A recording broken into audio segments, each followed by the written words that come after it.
Good evening and welcome back to another edition of the Floridahockeynow.com Panther Postgame. I'm your host, George Richards. With me, Colby Guy. as a lot of times, hold on, Colby, I got to introduce you, man. With me, as always, not really, but sometimes, Colby D. Guy. Colby, the Florida Panthers, big winners here tonight at FLA Arena. First time in, 19 days? Yeah. First home game in 19 days for the Panthers. A lot of changes since the last time they were here in Sunrise. Obviously, the NHL trade deadline, a lot of changes to the Panthers, but they just keep on rolling. Tonight, they beat the Montreal Canadiens 7-4. A little bit of a sloppy game. Florida has a 3-goal lead, play a little loosey-goosey.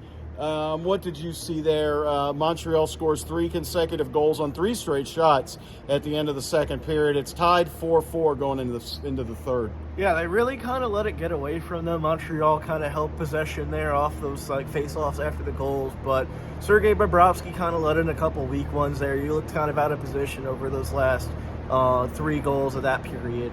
And it looked like he kind of lost it from there, but after the second period ended and the third period started, it looks like the Panthers didn't give up as many chances, but he was able to stop the ones that he did get to face. Yeah, Sergei Bobrovsky, obviously not his greatest moment there in the second period. The first goal he gave up wasn't very good, but he was fine in the third period.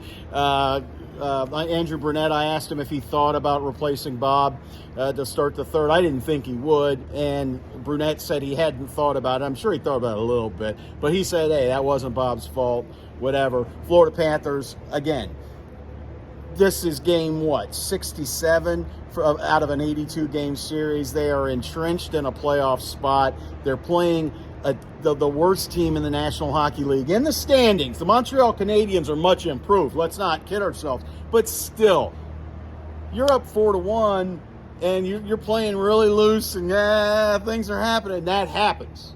Not a big deal, I don't think. I mean, you don't want to have this in Game 3 of the playoffs, but this isn't Game 3 of the playoffs. This is Game 67 in March.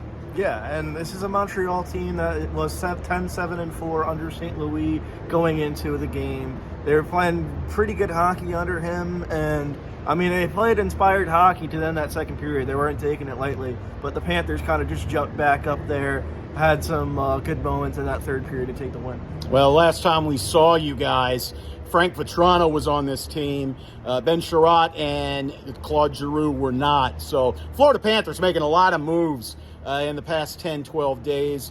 And again, they've only, lost twice since the trade deadline. So Florida just keeps rolling along. Tonight, real quick, let's just update the goals. Chris Weidman puts Montreal up on top, 2:32 into the first. The Florida gets caught in a change.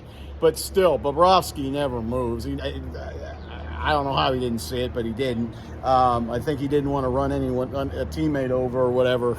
But it is what it is. Jonathan Huberdeau gets Florida going on a shorthanded goal at Eetu Lesterainen. What a great play, shorthanded. Jonathan Huberdeau, heck of a night tonight. 2 goals, a couple assists in there, maybe 1 assist, whatever. He becomes the NHL's, for a single season, the number 1 left wing in assists. That's 90? I think it's 70. 70 assists. 90 assists. 70.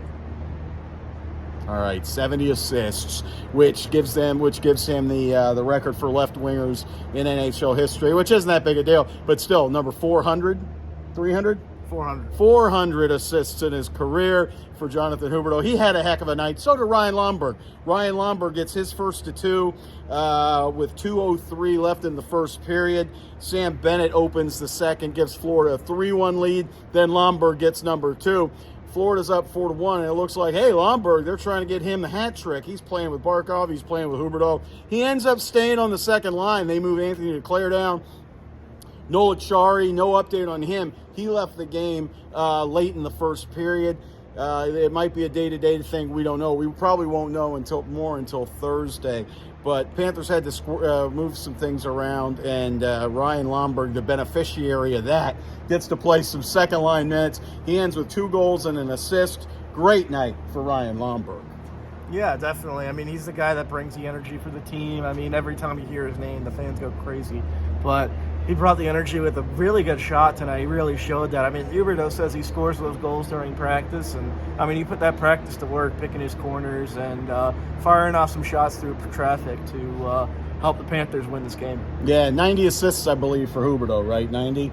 So Huberdeau gets he assists on Sasha Barkov's empty net goal with 2:30-something left, whatever. Florida Panthers, a 7-4 winner. That'll do it for us. We'll be back for the morning skate. I wasn't at today's morning skate. That's why we didn't have one of those. But we'll see you on Thursday. Don't forget, like us here on the YouTube channel. We are close, man. We are close to that 1,000, Colby. We're going to get 1,000, and then we're going to be doing live shows, and we're going to be doing shows like in my car. We're going to be doing all kinds of stuff. So tell your friends, subscribe to the Florida Hockey Now YouTube channel.